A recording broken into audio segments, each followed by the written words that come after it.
The Front Row Back Row podcast is a show where two grad school buddies discuss physical therapy entrepreneurship. I helped guide a company to an 8-figure exit, and I'm now starting my own mobile company.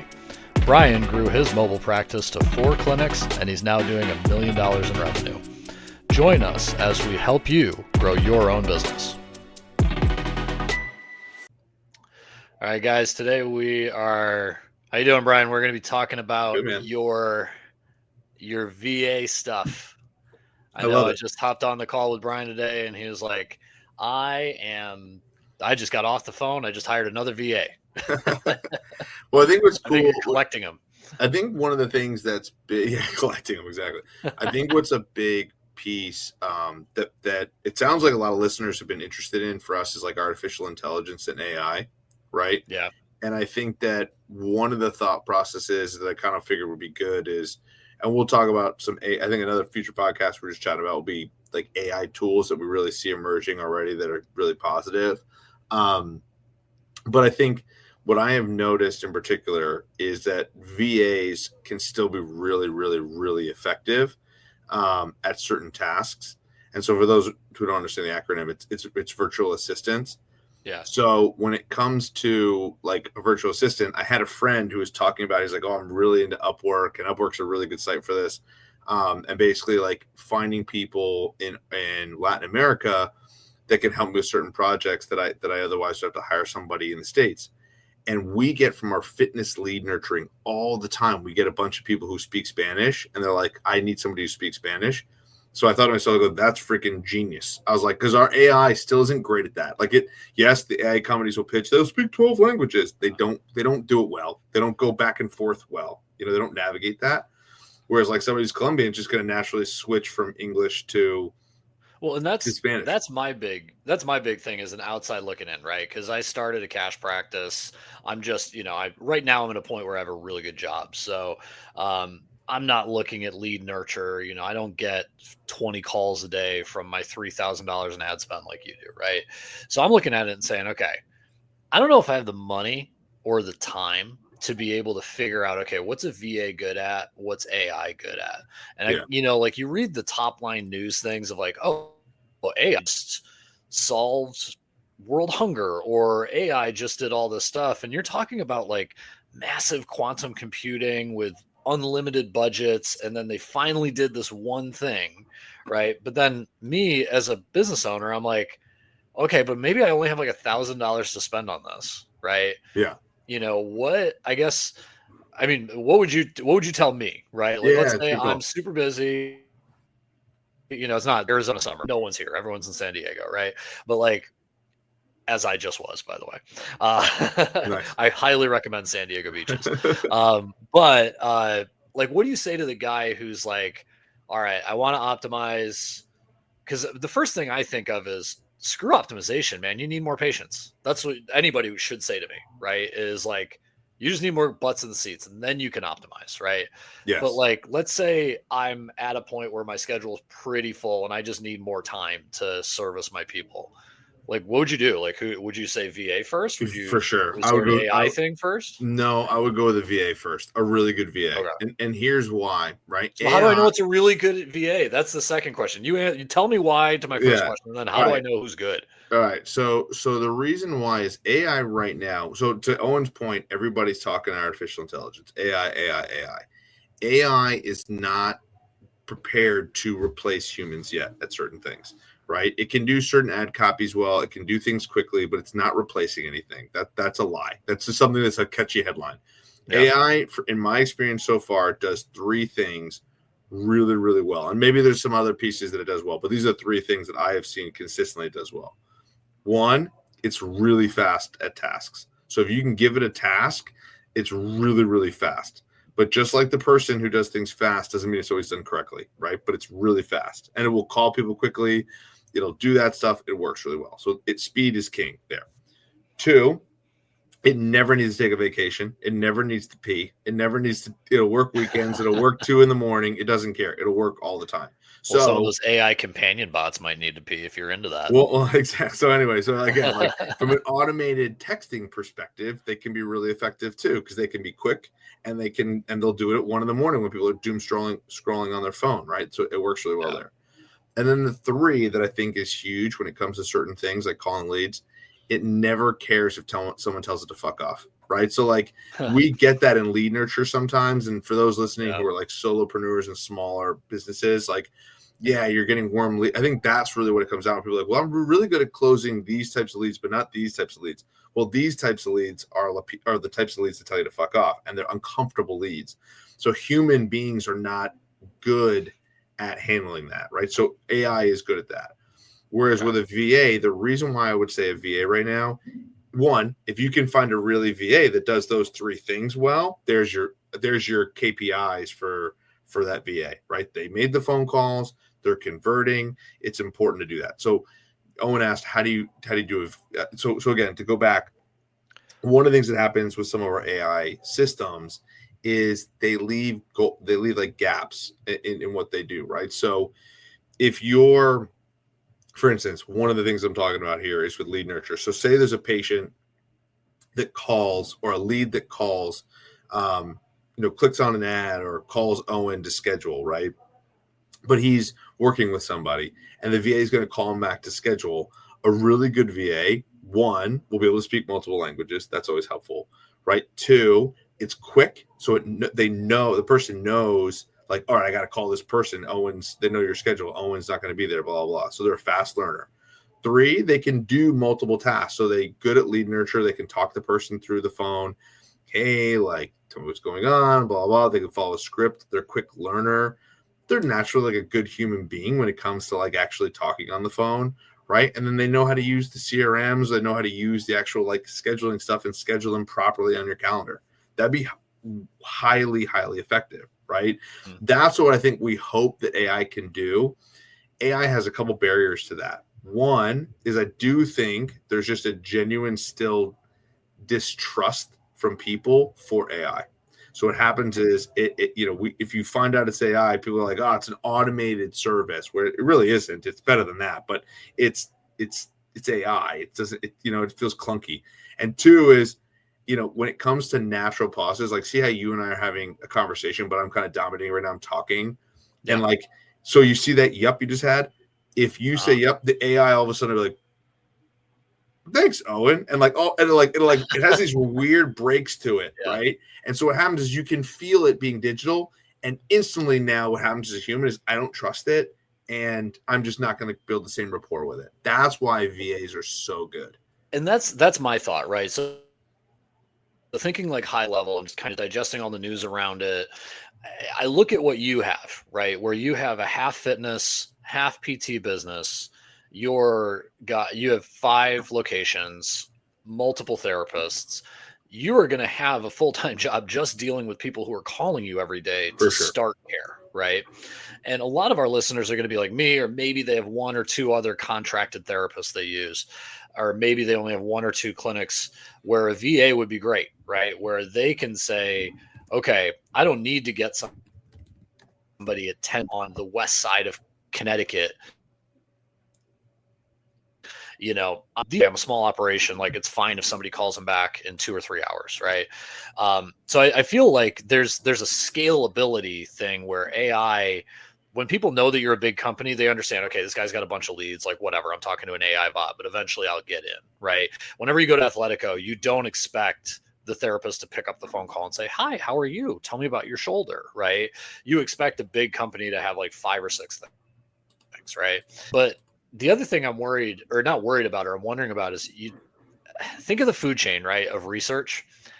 Cancer, AIDS, all that stuff, they get way more research dollars than like ankle sprains, right? Yep.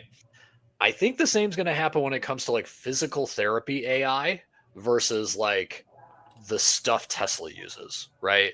And I think people will expect the stuff Tesla uses when really, like, no PT has the budget for that. That's hilarious. Right? That's a hilarious take. And I never thought of it that way, but you're so right. That's right. it. I Like, mean, you're saying like, oh, there's this choppy thing with yup and and I'm like, dude, I just watched some like tech conference where the guy was stuttering through the whole thing, and the language model figured it out. And it's like, well, yeah, he's got like 8 quantum computers figuring that out that yes. he bought. Right. Yeah. Well, guess what you're paying? you Yes, know, exactly. you're paying a few thousand a month. You're getting what was great like 6 years ago. Yeah, Right. So it's true. It's true. Or well, that's actually my concern with some of the AI we're using is that the thing that's so interesting about AI too is that it's constantly learning, right? It's constantly yeah. learning stuff, which like in that scenario is awesome. But it's also one of those things where like you think, okay, cool, it's learning, but is it getting better? Right. Mhm. In some scenarios, it is. Like I think Chat GPT and what it's coming out with is really good. I think you mentioned Tesla and Elon Musk, and I think what comes out with Grok, like I think that's really learning. But some of these other AIs, I wonder, are they being developed into new versions, and then are they being deployed into what we're doing? Right. Well, talk about learning though, to go back to what you were saying. You have a good VA, he knows what you like on Yes. your schedule, like all that stuff. Those AIs are learning on all the other clinic owners that are buying this. And Yeah. they are taking all the things, then maybe there's a survey afterwards, or you talk to a few owners and they tweak a few things, but you're helping a guy in Paducah, Kentucky get a little bit better at those, language things. Whereas with a VA, you call them and say, hey man, don't schedule that here. Or hey, Yeah. it was weird when you kept saying, yep, okay, when I reviewed your call. Right. So Yes. you can directly train that a person, right? Yeah, for sure. To be very customized. Whereas with AI, yes, it is training, it is learning, but it has to have a massive amount of input, and then it comes up with the median, the median best answer, not your best answer. I will say what I have found in general that AI does really well right now is like ad copy or copy for anything, right? Like Yeah. programming, like Chat GPT, just like writing stuff in. And I'm actually going to a workshop for AI next week. That'll be so excited. Maybe we'll do a podcast on that. Like, oh, this stuff I didn't think about. Holy crap. That's awesome. That'd be awesome.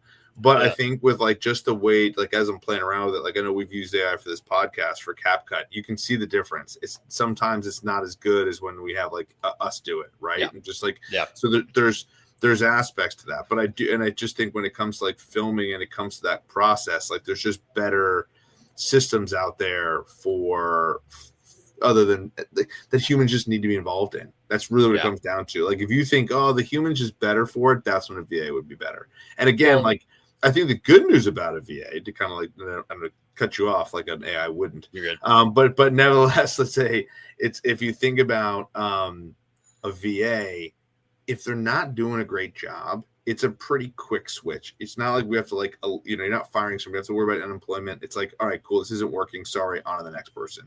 And so and by the way, it's also a fraction of the cost. So I know from an ideology. Yeah, talk about that. Like, not to say exactly what your numbers are, because I'm not going to say, show us all your financials. But I'm thinking, okay, in Arizona, when we were hiring front offices, nobody would pick up our phone call for less than like $22, $23, right? And then you're not typically getting the best quality, right? Yeah. So what is a quote unquote good VA price range? So what I found is VAs, you can get good quality VAs somewhere between $6 to $12 an hour. That's what's awesome about them. So to your point, like we more than half the cost. More than half the cost. To your point about that, and that's where you were in Phoenix, right? And again, you're going to get somebody who's bilingual. You're going to get somebody who is able to work hours. They work hourly, so they're also not that. It's not that big of a deal. So again, like if you're for $20 to $30 a day, you can get half a day's work from somebody in there, right? Well, yeah, you don't have to feel bad about a 4-hour day because they just click over to the other person and work another 4 hours for the other person they're working.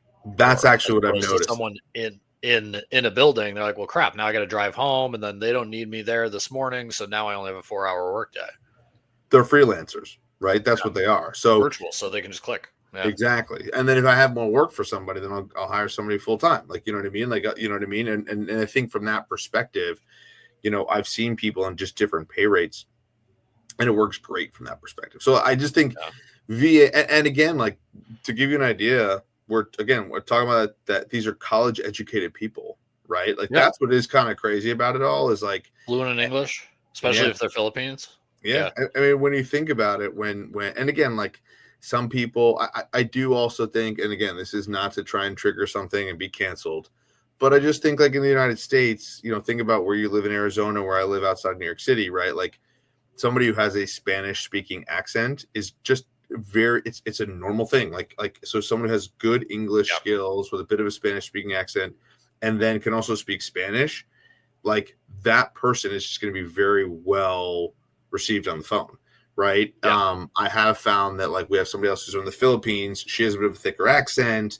And again, I'm not condoning that it's right, but there's definitely a difference. I noticed that she just gets talked to differently than say like I call a person or somebody in here calls a person, and that's the challenge, I think. And again, I think when you think about outsourcing, just like you talked about, I mean, this is what's happening in America with America just getting more expensive, is that these types of roles, one, are going to be replaced by AI, but also in the meantime replaced by VAs, because to your point, you're getting somebody at $20 to $25 an hour and they're like, when I can just hire a VA for like $6 to $12 an hour and they're awesome. I mean, that's what happened. We were paying somebody $20 an hour to do this work and he wasn't doing a great job. And so I was like, you know what are we doing here? And he said, I don't really want to do this job anymore anyway. Then I was like, perfect opportunity to go hire a VA. In theory, I had the budget to do this now full time to bring this guy in 40 hours. And so that's the flexibility. And for those who are solopreneurs right now, that are really penny pinching because they're trying to figure out the next step, if you just had a VA that could appointment set for you and take something off your plate. I mean, there are people who are graphic designers. There are people who will do social media posts. That's what I was talking about. This guy, he like the other person I'm going to interview. She does all this stuff with like graphic design work. All right, well, that's graphic design. Like, think about all my social media stuff. Like, and then here's the kicker: say you're somebody who can pay $20 an hour, right? $25 an hour. You can hire 3 VAs for that. And now you can have a graphic designer, video editor. You know what I mean? You can have all these crazy, more technical tasks done, and allows you to get stuff done faster. So that is, I think, that VAs are going to be the major bridge between now and moving towards AI for sure. Well, and I think that's important too. Like, you correct me if I'm wrong, but you have front offices or front office staff in every clinic, right? Yeah, but it reduces There's someone there to kind of greet the patient, not the PT. Yeah, so kind of a rule of thumb has been for our offices that have 4 physical therapists. Basically, if you have 2 physical therapists full time in an office, we can do it with a VA, and then we just I'll give them a plug. It's this company called Welcomeware, and Welcomeware essentially has like a video monitor that like a VA pops up whenever, and literally she is sitting there waiting. It's got like a kind of a video in front, and then when people click on it, they click on just like literally like schedule visit, and then this woman pops up and she's right there, and it's great. Yeah, she's awesome. And by the way, to your point, she would cost us like probably 3 times as much here in the States. Yeah, but because she has a medical billing background, she collects copay, she schedules, she does all this stuff. This other person is going to do more appointment setting. So no, are they going to treat patients? Absolutely not. That's not what they do. But what it allows me to do is I have one front desk person that I love, who basically oversees 3 of our offices. And now we have 2 VAs to take off tasks off her, so that she could do her job better, right? So I think what it's going to do is it's going to reduce your butt in the seat need, Now, I think once you get past 2 physical therapists in a location, you probably need, somebody else. Yeah, you probably need a person there, just from a logistics perspective. And I mean, this is, to kind of put a cap on it, right? Like, this is what PTs who, and not to just say insurance, taking insurance, but even someone like me who just wants more work-life balance or just has too much time, and I'm the PT, and also I don't have a space to hire somebody. Like, this is what we're being pushed to. We have to optimize, right? Yes. And if you're in a space where you don't have a full schedule, you should not be listening to this podcast. Go out and find a patient, right? But if you are in a space where you have to be able to be, very good with systems, either you're an insurance-based clinic, right? Or you're a clinic that's very busy and you just don't have the time to do all the other stuff. VAs, like Brian said, can take some stuff off of their plate or off of your plate, but it might not be there yet at least at our level, at what we can afford. Yeah, for sure. Right? For For sure, but that's where, like I said, that's where the VAs can come in as that Yeah. as that person, right? So it can be a great bridge if you're again, they can do, people can do, there's so many people around the world that can do so many tasks for you really, really well, that in essence, and again, you don't need to hire somebody, like that's where a company like Fiverr, you can just outsource certain stuff. The key, I think, is to outsource a lot. And if you can do that really well, you can be super effective in the way that essentially you can scale your business a little bit quicker. And that's it. Okay, failing. And the nice thing is it's a lot less of a kick in the wallet if you have a bad VA versus a bad firm. For sure. For sure. It's gigantic. So, all right. So hopefully this was helpful. I know one of the other upcoming podcasts, we're going to talk about AI tools for the actual therapist, right? We're talking about how to make front offices jobs a little bit more efficient. I know, Brian, you've had a little bit of experience here, so we're going to talk about that next. But keep on listening, guys. Tell your friends. Our group, we're called Physio Growth, physio-growth.com. If you want a little bit more hands-on advice from people who've actually done it, check that out, and you can join our mentorship group. Love it, man. Cool. I'm out. See you, man.